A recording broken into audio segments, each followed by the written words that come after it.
Assalamualaikum warahmatullahi wabarakatuh. Selamat siang Anda semuanya. Walaupun jarak membatasi kita, tapi tidak membatasi kita dalam menimba ilmu pengetahuan. Baiklah, anak Bapak sekalian, sesuai dengan janji yang telah Bapak sampaikan, bahwa akan menjelaskan tentang lembaga yang ada dalam masyarakat. Lembaga yang pertama kali yang kita sudah bahas itu namanya adalah lembaga keluarga. Bahwa lembaga keluarga ini merupakan unit terkecil dalam masyarakat yang memiliki fungsi beberapa ya. Fungsi manifest atau fungsi utama dari lembaga keluarga, sebagaimana yang telah Bapak sampaikan minggu lalu, itu tentang salah satunya adalah fungsi reproduksi untuk mengatur keturunan, untuk melanjutkan keturunan manusia.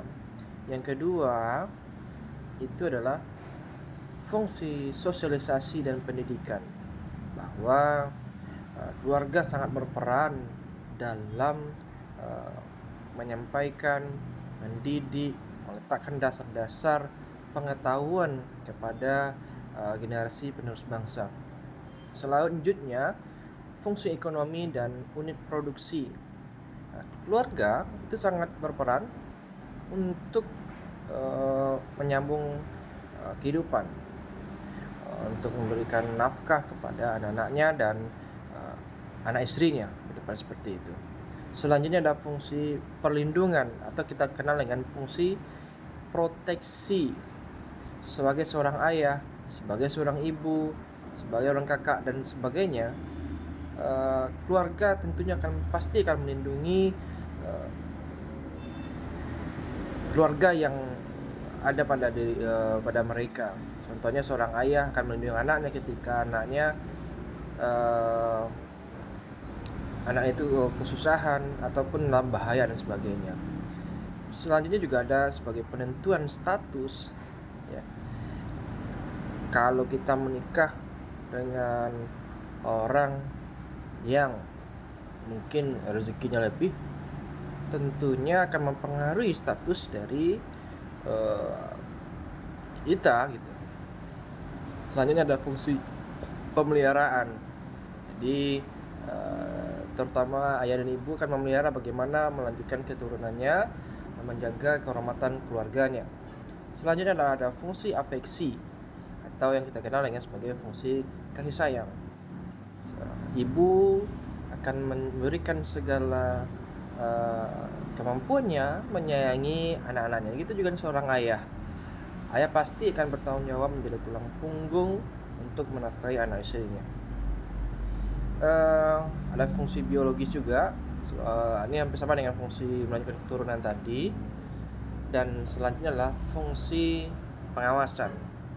Orang tua, keluarga akan menjalankan fungsi pengawasannya untuk menjaga nama baik dari keluarganya. Lalu bagaimana dengan fungsi laten dari keluarga? Di antaranya yang pertama untuk menjaga gelar yang dimiliki. Ya, jadi di beberapa keluarga daerah atau budaya ada namanya gelar ya, atau darah biru atau keluarga dari kerajaan dan sebagainya. Jadi fungsi pernikahan ini salah satu dengan menjaga gelar yang dimilikinya dari fungsi laten dari keluarga. Selanjutnya menjaga harta keluarga, menjaga nama baik keluarga, tempat istirahat di rumah karena setelah melakukan aktivitas, dan tempat mempersiapkan diri untuk menghadiri persaingan di dunia luar. Nah, itulah kira-kira beberapa fungsi dari lembaga keluarga.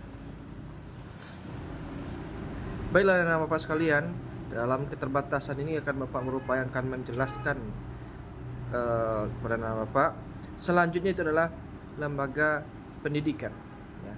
Lembaga pendidikan ini lembaga yang juga sangat penting untuk dalam menyampaikan, dalam transfer, dalam mendidik generasi penerus bangsa. Ada beberapa fungsi diantaranya, sebagaimana yang kita pahami fungsi manifest, fungsi utama atau fungsi pokoknya adalah pertama itu mewarisi kebudayaan. Jadi kebudayaan yang ada pada diri kita itu diwariskan melalui lembaga pendidikan terutama. Jadi contoh adat Jawa, Minang, Nias dan sebagainya ini melalui dari lembaga pendidikan dengan cara pemberitahuan, informasi dan sebagainya. Selanjutnya ada mempersiapkan diri kita dalam dunia kerja. Semakin lama dunia pekerjaan menuntut keterampilan maupun pengetahuan yang sangat mumpuni. Maka dari itu, fungsi lembaga pendidikan sangat dibutuhkan dalam hal ini. Selanjutnya akan mempersiapkan anggota masyarakat dalam mencari nafkah. Nah, nafkah ini ada sangat penting bagi keberlanjutan kehidupan, ya. Di mana-mana orang menuntut harus tamatan sarjana, harus tamatan kedokteran atau sebagainya. Tidak akan mungkin seorang dokter pendidikannya yang tamatan SMA. Idealnya seperti itu. Makanya kalau untuk menjadi seorang dokter, maka orang menempuh pendidikan sekolah kedokteran dengan ilmu-ilmu medis yang akan dipelajari. Tidak hanya itu, lembaga pendidikan juga berfungsi sebagai menanamkan keterampilan dari dulu nih kita tidak tahu menjadi tahu, yang bisa menjadi bisa, yang tidak mampu menjadi mampu. Nah, inilah fungsi keterampilan dalam lembaga pendidikan. Apalagi fungsi dari lembaga pendidikan menanamkan dasar pendidikan sosial dan norma dan moral, ya. Jadi selain keluarga yang menanamkan nilai-nilai dasar, ternyata lembaga pendidikan juga berperan menanamkan nilai-nilai sosial itu, terutama dengan nilai-nilai moral yang berhubungan dengan masyarakat masyarakat.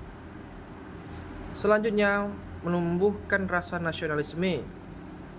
Ya, disinilah peran lembaga sekolah, bahwa sekolah Bapak Ibu guru akan berupaya menanamkan nilai-nilai rasa nasionalisme kita. Salah satunya dalam kebiasaan kita dalam upacara bendera. Fungsi lembaga pendidikan universitas lainnya adalah membentuk kepribadian. Nah, jadi adalah hal kewajaran ketika Bapak Ibu guru marah kepada anak semua untuk mendisiplinkan kalian semuanya. Tidak ada maksud yang lain gitu. Jadi kepribadian, watak, karakter itu juga dibentuk di lembaga pendidikan. Nah, kita selanjutnya masuk ke fungsi laten dari lembaga pendidikan. Sebagaimana yang telah Bapak sampaikan di minggu lalu, laten itu fungsi kedua atau fungsi setelah fungsi utama atau fungsi tersembunyi. Apa saja itu? Yang pertama, mengurangi pengendalian orang tua. Ya, selama ini mungkin kalian terkekang dengan adanya aturan-aturan yang dibuat di dalam keluarga. Nah, di fungsi tersembunyi dalam lembaga pendidikan itu salah satunya adalah mengurangi pengendalian orang tua. Karena lebih dididik oleh Bapak Ibu guru dan aturan-aturan dalam sekolah.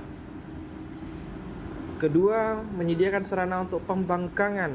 Nah, di pembangkangan di sini maksudnya bukan untuk melawan ya, melainkan untuk mengkritisi sesuatu yang mungkin bertentangan dengan aturan-aturan yang atau nilai norma yang ada dalam masyarakat. Jadi kalau kalian tidak tahu apa itu aturan, tidak tahu tentang suatu hal, tentu kalian akan menerima saja. Selanjutnya, fungsi laten dari lembaga pendidikan itu adalah mempertahankan sistem kelas sosial. Dengan adanya pendidikan, orang berupaya untuk mempertahankan kelas sosialnya. Mungkin seorang guru menginginkan anaknya juga jadi seorang guru, atau seorang dokter menginginkan anaknya juga menjadi seorang dokter.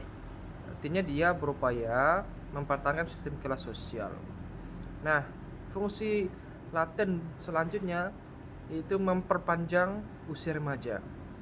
Nah, kalau dulu orang menikah itu dalam usia muda.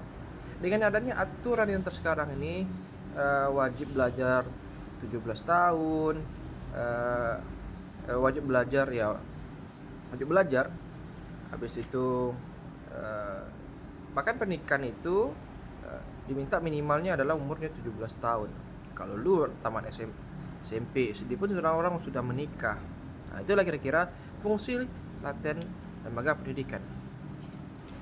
Oke, kita masuk kepada lembaga agama. Ya. Lembaga agama ini secara umum dia berfungsi sebagai mengingatkan manusia kepada jalan atau doktrin sesuai dengan keyakinan masing-masing. Nah,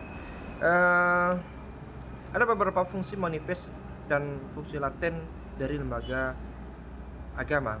Kita masuk dulu lembaga manifest lembaga, fungsi utama dari lembaga agama.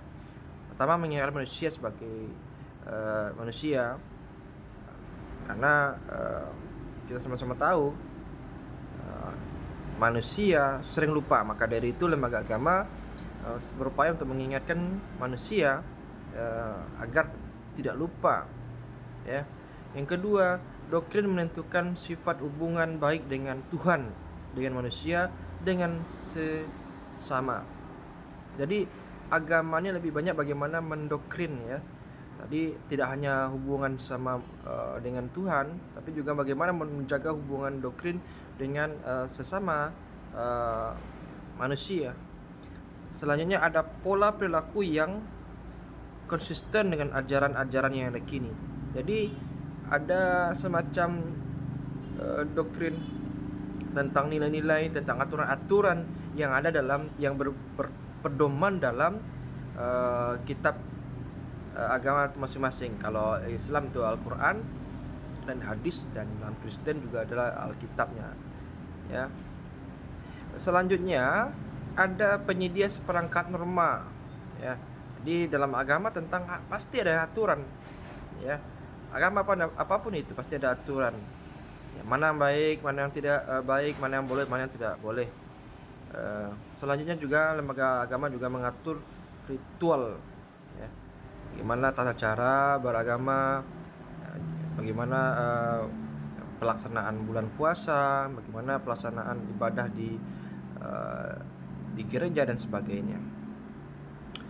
Kita lanjut ke fungsi laten atau fungsi tersembunyi dari lembaga agama. Secara tidak sadar kita mengetahui bahwa lembaga agama itu berfungsi sebagai tempat saling bertemunya dan berkomunikasi, ya.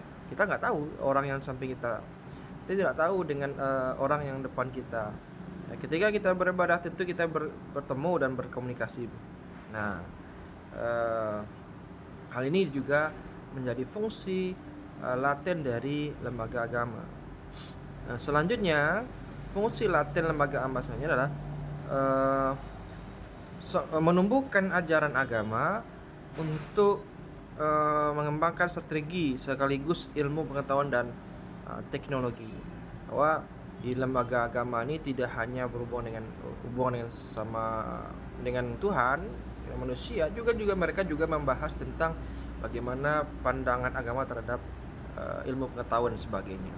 Baiklah anak Bapak, selanjutnya adalah adalah lembaga politik, ya.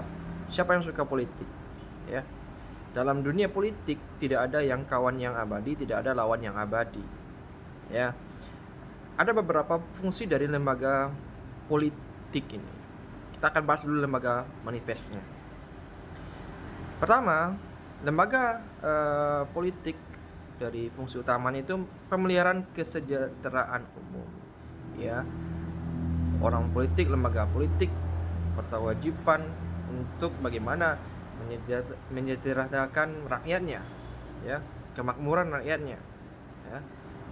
Tapi mungkin ideal seperti itu, tapi mungkin pelaksanaan di lapangannya masih ada yang kepentingan pribadi yang ada pada pejabat-pejabat itu. Yang kedua, menjaga ketertiban wilayah, ya. Jadi lembaga politik itu bagaimana mengatur, bagaimana cara mempertahankan diri, bagaimana menjaga ketertiban umum, ya. Kalau tidak ada hal ini, maka aturan tidak akan berjalan dengan baik, ya. Selanjutnya, menyelesaikan permasalahan dalam organisasi, dalam berinteraksi, pasti orang akan mengalami konflik, ya. Untuk mengurangi ketegangan itu, untuk mengurangi permasalahan itu, maka kita perlu lembaga politik ini untuk menyelesaikannya dengan cara baik-baik. Selanjutnya, lembaga politik itu juga sebagai penyalur aspirasi masyarakat, ya. Jadi lembaga politik ini sebagai wahana, sebagai penyalur, ya, keinginan dari masyarakat secara umum, ya. Jadi dialah yang mengusulkan untuk penyalur aspirasi seperti di anggota DPR gitu. Dia lalu sebagai wadah untuk menyampaikan aspirasi dalam masyarakat. Selanjutnya, mengawasi, mengatur, dan mengajak untuk taat pada undang-undang, ya. Jadi lembaga politik tidak hanya yang membuat, juga untuk mengawasi jalannya peraturan-peraturan yang ada dalam kehidupan sehari-hari. Lalu kita lanjut kepada lembaga laten, ya. Maksudnya adalah fungsi laten dari lembaga politik, diantaranya untuk menciptakan stratifikasi politik, ya, tingkatan-tingkatan politik, ya. Maksudnya adalah dia berupaya mengotakkan, membagi kelas-kelas dalam menjalankan administrasi dunia dalam politik gitu, ya. Fungsi lainnya adalah untuk sebagai saluran mobilitas sosial. Kita nggak tahu, ya, dulu ada masyarakat yang kehidupannya biasa saja, ketika dia ikut di dunia politik semua berubah, ya. Sudah banyak contohnya, orang yang pedagang jadi berpolitik, masuk partai politik sehingga dia jadi anggota DPR, ya, dan sebagainya, ya. Fungsi laten dari lembaga pendidikan ini selanjutnya adalah mempertahankan kesenjangan melalui kekuasaan. Nah, ini sama-sama kita tahu, orang yang berkuasa kecenderungannya adalah berupaya untuk mempertahankan kekuasaan, sehingga untuk itu dia harus berpolitik. Sebagaimana Bapak bilang tadi, di dunia politik tidak ada kawan yang abadi, tidak ada lawan yang abadi. Dan yang terakhir, kita masuk kepada lembaga ekonomi, yang mana lembaga ekonomi ini secara umum fungsi manifestnya itu adalah mengatur jalannya produksi, distribusi, dan konsumsi. Tiga itu secara umum. Fungsi latennya bagaimana? Fungsi latennya juga banyak. Salah satunya dengan menggali sumber daya alam tanpa adanya penyerapan yang baik, maka secara tidak langsung untuk memenuhi kebutuhan pemuasan masyarakat, dia akan merusak namanya lingkungan. Jadi salah satunya adalah merusak lingkungan. Nah, ini yang harus kita waspadai, ya. Baiklah anak Bapak, mungkin hanya itu dulu penyampaian video dari Bapak. Selanjutnya akan Bapak jelaskan lagi di minggu depan tentang tipe-tipe lembaga uh, lembaga-lembaga sosial lainnya. Terima kasih, tetap semangat. Wassalamualaikum warahmatullahi wabarakatuh.